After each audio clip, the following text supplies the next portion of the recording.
بسم اللہ الرحمن الرحیم۔ آج کا ہمارا ٹاپک ہے ایفرٹس آف رینیسانس۔ یہ ہمارا CSS کا ایک ٹاپک بھی ہے اور اس کے ساتھ ساتھ جو لوگ پرسنالٹیز کو علیحدہ سے کرنا چاہتے ہیں ان کے لیے بھی ایک الگ سا ٹاپک ہے۔ So that I am making this video. اس ویڈیو کے بنانے کے پیچھے ایک مقصد ہے کہ ہمیں اپنے ہیروز کا پتہ ہونا چاہیے کہ کن ہیروز کی وجہ سے ہم جو ہے وہ آج اس مقام پر ہیں، یا ہمارا اسلام زندہ ہے، ہمارا پاکستان بنا، اس کا مقصد کیا تھا۔ تو اس ویڈیو کے بنانے کے پیچھے میرا ایک مقصد یہ بھی ہے، کیونکہ ہم الیگزینڈر کے بارے میں جانتے ہیں، ہم پلیٹو کے بارے میں جانتے ہیں، ارسطوٹل کے بارے میں جانتے ہیں، شیکسپیئر کے بارے میں جانتے ہیں، بٹ اٹس اے فیکٹ کہ ہم اپنے جو اسلامک ہیروز ہیں ان کے بارے میں نہیں جانتے۔ تو یہ ایک چھوٹی سی کوشش ہے میری کہ جس میں شاید میں کامیاب ہو سکوں انشاءاللہ۔ تو میں نے چھوٹی سی کوشش کی ہے، دیکھتے ہیں کہ وہ کیا ہے۔ تو سب سے پہلے ہے ایفرٹس آف رینیسانس۔ رینیسانس کیا ہوتا ہے کہ آپ کی ریوائول آف لرننگ ہوتی ہے، آپ کی ریوائول آف سم تھنگ، جس میں اب یہ جو ہمارا ٹاپک ہے اس میں ہمارا ہے ریوائول آف آور اسلام، کہ کون کون سے موقع پر ہمارے اسلام کو جو ہے وہ خطرات محسوس ہوئے، اور کون کون سی personalities as well as institutions جو ہیں وہ کیم ان فرنٹ، اور انہوں نے اسلام کو ریوائیو کرنے میں ہماری مدد کی۔ سب سے پہلے ہیں شیخ احمد سرہندی، جن کو ہم مجدد الافسانی کے نام سے بھی جانتے ہیں۔ پھر اس کے بعد ہیں شاہ ولی اللہ، سید احمد شہید۔ انسٹیٹیوشنز میں علی گڑھ ہے، دیوبند ہے، ندوۃ العلماء ہے، انجمن حمایت اسلام ہے، سندھ مدرسۃ الاسلام ہے، اور اس کے بعد اسلامیہ کالج پشاور ہے۔ تو آج ہم جو ٹاپک کر رہے ہیں وہ ہے ہمارا شیخ احمد سرہندی۔ تو شیخ احمد سرہندی جو ہیں،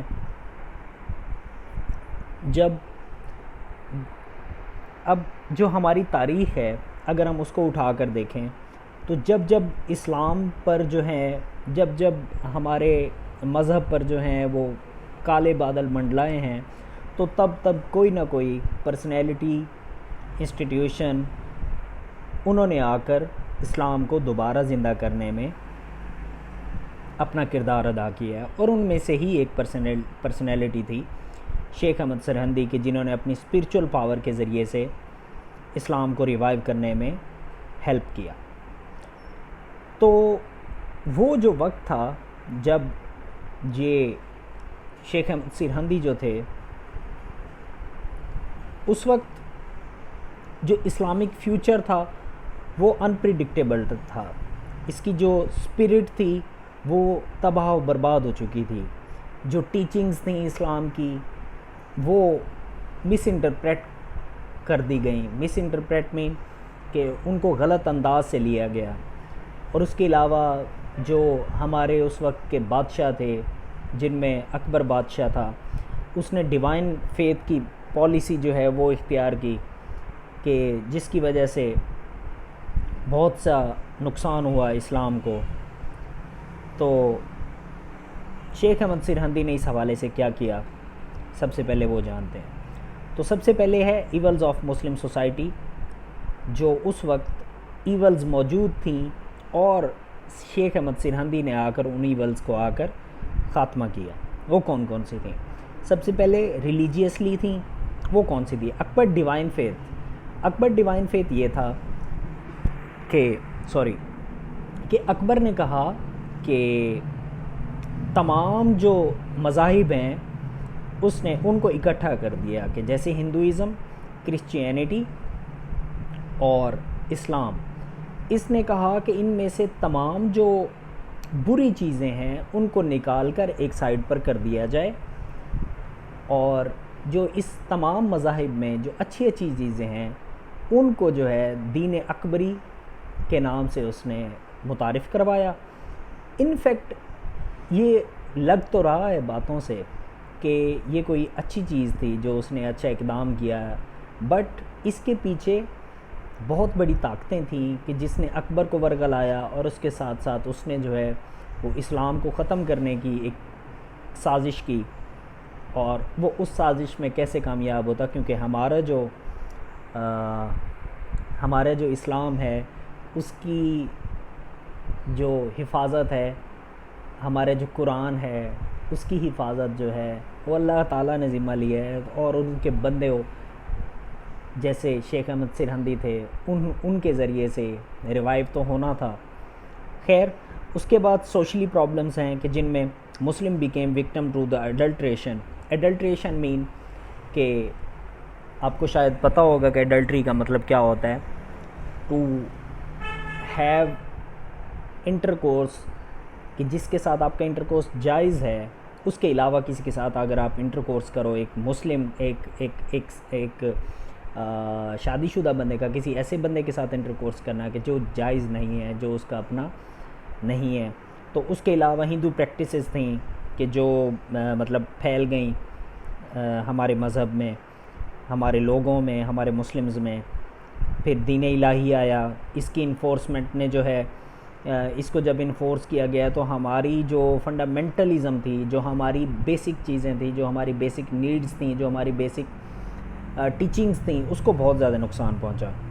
پھر اس کے بعد ہے پولیٹیکلی، تو اکبر کا ذل الہی کیا تھا کہ جو بھی شخص اکبر کے دربار میں حاضری دے گا وہ سب سے پہلے آ کر اکبر کے سامنے اس کو سجدہ کرے گا۔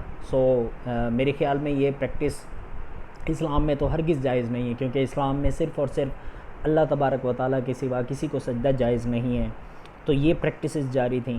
پھر اس کے بعد اسپرچولی دیکھیں تو آئیڈیالوجیکلی جو ہے وہ مسلم ور ڈسکمفٹڈ اینڈ اسکیٹرڈ، مسلم جو ہیں وہ اسکیٹرڈ ہو چکے تھے۔ مسلم جو ہیں ان کو کوئی ایک لیڈر نہیں مل رہا تھا کہ جس کے جھنڈے تلے وہ جمع ہو کر اپنا اور اپنے دین کا، اپنے مذہب کا پھیلاؤ اور اس کے ساتھ ساتھ اس پر عمل کر سکیں۔ پھر اس کے بعد یہ ہوا کہ اب یہ جو پریکٹسز جاری تھیں ان کا رزلٹ کیا نکلا، ان کی وجہ سے کیا کیا جو ہیں وہ جو برائیاں تھیں ان کا رزلٹ کیا نکلا۔ ان کا رزلٹ یہ نکلا کہ مسلمز جو تھے وہ کرامات میں بلیف کرنے لگ گئے، جیسے کہ مطلب صوفیوں کے پاس جانا۔ صوفی is not a wrong word, یہ کوئی غلط وہ نہیں ہے، لیکن ان صوفیوں کے پاس جانا کہ جو کرامات آپ کو دکھائیں، کرامات کر کے دکھائیں، یا کالا جادو، یہ اس طرح سے میں بات کر رہا ہوں، اس نے جو ہے وہ لوگوں کو بہت زیادہ مس گائیڈ کیا۔ پھر ایک اور چیز تھی، صوفی جو تھے many means of developing magical and supernatural powers alien to Islam developed, جو لوگوں میں یہ چیز تھی کہ ان لوگوں نے سپر نیچرل پاور میں بلیو کرنا شروع کر دیا۔ سپر نیچرل پاور ابھی میں نے آپ کو بتایا کہ جیسے کالا جادو یا اس طرح سے کچھ اور چیزیں جو مطلب برے لوگ جو کرتے ہیں، تو ان لوگوں نے اب کیا کیا کہ ان لوگوں نے شریعت کو جو ہے اوپنلی انہوں نے ڈینائی کر دیا، اس پر یقین کرنے سے انکار کر دیا۔ جب یہ لوگ اپنے جا کر خطبے دیتے تھے مسجدوں میں تو ان لوگوں نے قرآن کو جو ہے وہ کوٹ کرنا چھوڑ دیا، شریعت کو کوٹ کرنا چھوڑ دیا، احادیث کو کوٹ کرنا چھوڑ دیا۔ تو یہ اچھا، پھر اس کے بعد یہ تھا کہ انہوں نے جو ہمارے علماء تھے، یہ میں نے آپ کو پہلے بتا چکا ہوں۔ پھر اکبر نے کیا کیا، اکبر نے ایک اور کام کیا کہ اس نے ہندو جو عورتیں تھیں یا جو راجپوت عورتیں تھیں ان کے ساتھ شادی کرنا شروع کر دیا، اور ان کو جو ہائی پوسٹ دے دی گئیں، جس کی وجہ سے مسلمانوں کا موریل جو ہے وہ تھوڑا سا کم ہو گیا۔ کیونکہ جو اکبر تھا وہ ٹلٹ ہونے لگ گیا towards Hindu womens and Rajput women, تو اس وجہ سے جو اچھی پوسٹ تھیں، بڑی پوسٹ تھیں مسلمانوں کی، ان کو وہاں سے ختم کر کے وہاں ہندوز کو جو ہے وہاں بٹھانا شروع کر دیا۔ پھر اس کے بعد شیخ کی جو ریوائول ایفرٹس تھیں وہ کیا تھیں، that is very much important.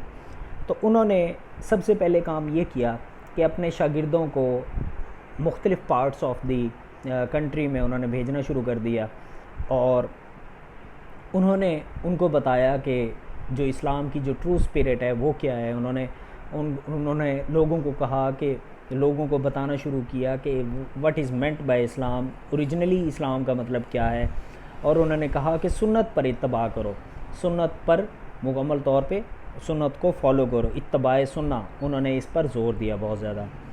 پھر اس کے بعد انہوں نے کیا کیا کہ جو ملک کے بڑے اسکالرز اور اس کے ساتھ ساتھ علماء تھے ملک کے، نہ صرف بلکہ جو ادر نیبرنگ کنٹریز تھے ان کے اسکالرز اور علماء کے ساتھ ملے، اور جہاں تک ان کا جانا ہو سکا وہ گئے، لیکن اس کے علاوہ جہاں وہ نہ جا سکے انہوں نے وہ لیٹرز لکھ کر انہوں نے جو ٹرو اسپرٹ کے بارے میں یا جو اسلام کا جو اصل مقصد تھا اس کو اس حوالے سے انہوں نے انہیں بتانے کی کوشش کی، اور انہیں کہا کہ لوگوں کو سیدھے رستے پر لے کر آئیں۔ پھر کیا ہوا کہ نمبر 3 پوائنٹ ہے، he was against the atheism and emphasised on the concept of توحید۔ ایتھیزم کیا ہوتی ہے؟ ایتھیزم یہ ہوتی ہے کہ آپ گاڈ پر بلیو نہیں کرتے، آپ اللہ پر یقین نہیں رکھتے کہ اللہ ہے ہی نہیں، نعوذ باللہ۔ تو ایتھیسٹ جو ہیں وہ لوگ ہیں کہ جو کہتے ہیں کہ اس دنیا میں خدا کا کوئی عمل دخل نہیں ہے، اس دنیا کو بنانے میں کوئی خدا نہیں ہے، وہ کسی خدا پر، نہ ایک خدا پر نہ ڈھیروں خدا پر یقین رکھتے ہیں۔ اور جو شیخ احمد سرہندی تھے انہوں نے کہا توحید پر، انہوں نے کہا، انہوں نے زور دیا توحید پر، زور دینے کو کہا کہ اللہ ایک ہے۔ پھر اس کے بعد یہ تھا expose the فیلیسی of Din Ilahi and curb the influence of its satanic کریڈ۔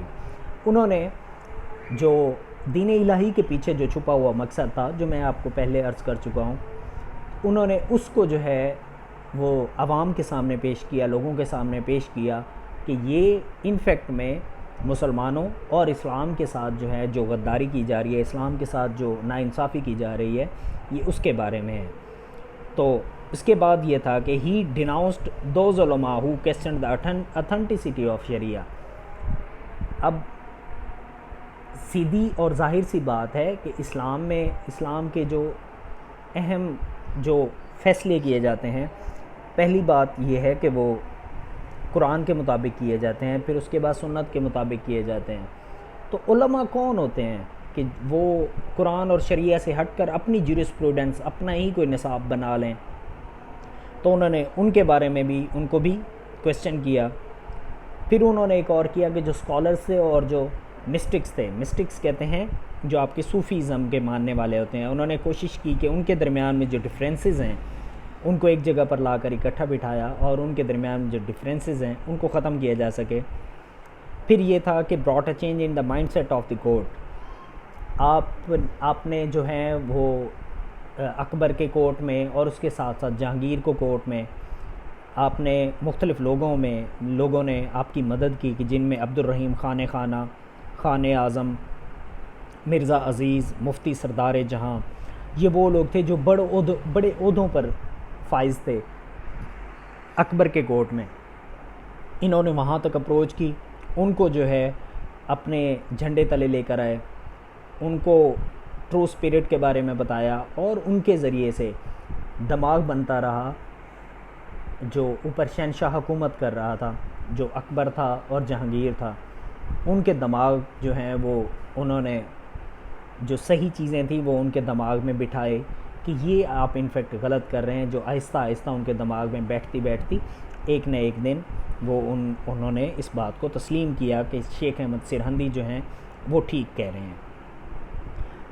اب جو شیخ احمد سرہندی جو ہیں آہستہ آہستہ کامیاب ہوئے، وہ جہانگیر کے دور میں ہوئے، کیونکہ 1557 یا 1558 میں جو اکبر ہے اس کا اکبر فوت ہو گیا۔ فوت ہونے کے بعد جو حکومت سنبھالی وہ جہانگیر نے سنبھالی۔ تو جہانگیر کے دور میں انہوں نے بہت زیادہ سکسیسفل ہوئے، ان کی تعلیمات کو لوگوں نے سراہا، جہانگیر نے خود نے سراہا۔ اس کے بعد یہ ہے کہ ہی ریویلڈ دا امپورٹنس آف نماز اینڈ فاسٹنگ، جو مین امپورٹنٹ آپ کے جو رکن ہیں اسلام کے، ان کو جو ہے انہوں نے بتانے کی کوشش کی، ان پر امپورٹنس دی۔ پھر اس کے بعد وحدت الوجود اور وحدت الشہود، یہ بہت امپورٹنٹ ایک فلسفی ہے، دو نقطۂ نظر ہیں دو لوگوں کے، دو اسکالرز کے، دو آپ کی دو فلاسفیز ہیں مختلف، اس کے ماننے والے بھی ہیں مختلف. وہ کیا ہیں کہ جو وحدت الوجود کے لوگ ہیں وہ یہ کہتے ہیں کہ there is no difference between creator and creature, کہ پالنے کے بنانے والے اور بننے والے میں کوئی ڈفرینس نہیں ہے. فار ایگزامپل اب اس کی ایک آپ کو سمپل سی مثال، بہت سی جگہوں پر میں نے یہ ریسرچ کی اور ریسرچ کرنے کے بعد مجھے تھوڑا سا کنفیوزنگ لگا، پھر میں اور زیادہ چیزوں کے ریسرچ کی کرنے کے بعد پھر میں اس نتیجے پر پہنچا ہوں. یہ میرے الفاظ نہیں ہیں، یہ ڈفرینٹ اسکالرز کے الفاظ ہیں جو میں نے سمجھا ہے وہاں سے. تو یہ ہے کہ اگر آپ ایک کتے کی عبادت کرتے ہو نعوذ باللہ، تو اٹ مینس وحدت الوجود کا جو فلاسفی ہے وہ یہ کہتی ہے، تو اٹ مینس کہ آپ خدا کی عبادت کرتے ہو. There is no difference between creator and a creature. اگر آپ ایک کتے کی عبادت کرتے ہو تو اٹ مینس آپ خدا کی عبادت کرتے ہو. نعوذ باللہ یہ بالکل شرک ہے، شرک ہے، شرک ہے. اور اس کے بعد وحدت الشہود کیا ہے؟ وحدت الشہود کے جو بانی تھے، جو سب سے پہلے جنہوں نے اس کے بارے میں ہمیں بتایا، وہ شیخ احمد سرہندی ہی تھے، مجدد الفسانی ہی تھے، کہ جنہوں نے سب سے پہلے ہمیں اس کے بارے میں بتایا. وہ انہوں نے یہ بتایا کہ there is a difference between creator and a creature. پالنے والے، پیدا کرنے والے اور جو مخلوق ہے اس کے درمیان میں فرق ہے.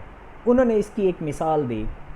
انہوں نے مثال اس کی یہ دی کہ آپ ایک لاٹھی لیں، لاٹھی کے ایک سرے پر کپڑا باندھیں، کپڑا باندھنے کے بعد اس کپڑے کے اوپر مٹی کا تیل ڈال کر اس کو آگ لگائیں.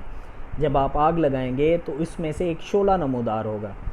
وہ شعلے کو اگر آپ اس لکڑی کو اپنے ہاتھ میں لے کر گھمائیں گے، جب گھمائیں گے تو آپ کو ایسا محسوس ہوگا کہ یہ دائرہ ہے. یہ کیا ہے؟ ایک دائرہ ہے. لیکن وہ دائرہ نہیں ہوگا، چونکہ آپ کو پتہ ہے کہ وہ دائرہ نہیں ہے. آپ کو لگے گا، آپ کو احساس ہوگا کہ شاید یہ دائرہ ہے، لیکن وہ دائرہ نہیں ہے، وہ تو صرف ایک شعلہ ہے. تو یہ مثال دے کر انہوں نے وحدت الوجود اور وحدت الشہود کو میں نے آپ کو کوشش کی کہ میں آپ کو اس کو سمجھا سکوں. اس کے بعد شیخ احمد سرہندی کو جہانگیر کے دور میں ان کو امپریزن کر دیا گیا، جیل میں ڈال دیا گیا، کیونکہ انہوں نے کہا تھا کہ شہنشاہ کو سجدہ کرنا جائز نہیں ہے، شہنشاہ کو سجدہ میں نہیں کروں گا. انہوں نے سجدہ کرنے سے انکار کیا. تو پھر ان کو گوالیور، فورٹ آف گوالیور کی ایک جیل تھی، اس میں فورٹ آف گوالیور کے اندر ایک جیل تھی، اس کے اندر ان کو قید کر دیا گیا. جبکہ 1 سال کے بعد جہانگیر کو اپنی اس جو غلطی کی اس پر شرمندہ ہوا اور ان کو دوبارہ سے جیل کے اندر سے رہائی ملی. رہائی ملنے کے بعد آپ جہانگیر کے دربار میں ایک خاص پوزیشن پر آئے کہ جس کی وجہ سے آپ اس قابل ہوئے کہ آپ اوپر مقام پر بیٹھ کر نیچے والے لوگوں کی خدمت کر سکیں اور انہیں اسلام کے بارے میں صحیح رستہ دکھا سکیں. تو Sheikh Ahmad Sirhindi two nation theory, اس کے حوالے سے ہم کیا بولتے ہیں کہ Sheikh Ahmad Sirhindi and two nation theory, جو بہت سے مسلمز تھے انہوں نے ایک لبرل پوائنٹ آف ویو اپنایا ہوا تھا. لبرل پوائنٹ آف ویو سے مراد یہ ہے کہ ہندو اور مسلم، انہوں نے کہا تھا کہ یہ ڈسٹنکٹ نہیں ہے، جبکہ جو ہندو اور مسلمز ہیں وہ ایک دوسرے سے ڈسٹنکٹ، ان کا ماحول ہے، وہ ایک دوسرے سے مختلف ہیں. تو یہ جو چیز تھی، یہ جو لبرل پوائنٹ آف ویو تھا، مختلف جو اسکالرز تھے، ریفارمرز تھے، ان کا لبرل پوائنٹ آف ویو تھا. یہ شروع میں تو ٹھیک تھا. شروع میں ٹھیک سے مراد یہ ہے کہ بہت سے مسلمانوں کو اس نے اٹریکٹ کیا، بہت سے لوگوں کو اٹریکٹ کیا، لیکن کیا ہے، یہ ڈسٹنکٹ کلچر، ڈسٹنکٹ نیشن اور ہماری جو آئیڈیالوجی ہے اس کے بالکل اپوزٹ تھا. اس نے بہت زیادہ نقصان پہنچایا. جبکہ جو شیخ احمد سرہندی تھے، انہوں نے وہ اس چیز کے بالکل خلاف تھے. انہوں نے کہا کہ مسلمانوں کا ایک اپنا کلچر، اپنی آئیڈیالوجی ہے، مسلمان دوسری قوموں سے بالکل الگ قوم ہے. ایک الگ دین ہے، الگ مذہب ہے، ہم الگ کلچر ہے ہمارا، ٹوٹلی جو ہیں ہم دوسرے مذاہب سے ہم ڈیفرنٹ ہیں. تو انہوں نے کہا کہ جزیہ کو ری امپوز کیا جائے. جزیہ چونکہ ختم کر دیا گیا تھا. جزیہ وہ ٹیکس ہوتا ہے کہ جو غیر مسلم دیتا ہے مسلمان حکومت کے اندر. اور انہوں نے کہا کہ جو ہندو ٹیمپلز ہیں ان کو بھی ڈسٹرائے کیا جائے. تو اس کے کنکلوژن میں ہم یہ کہہ سکتے ہیں کہ سید احمد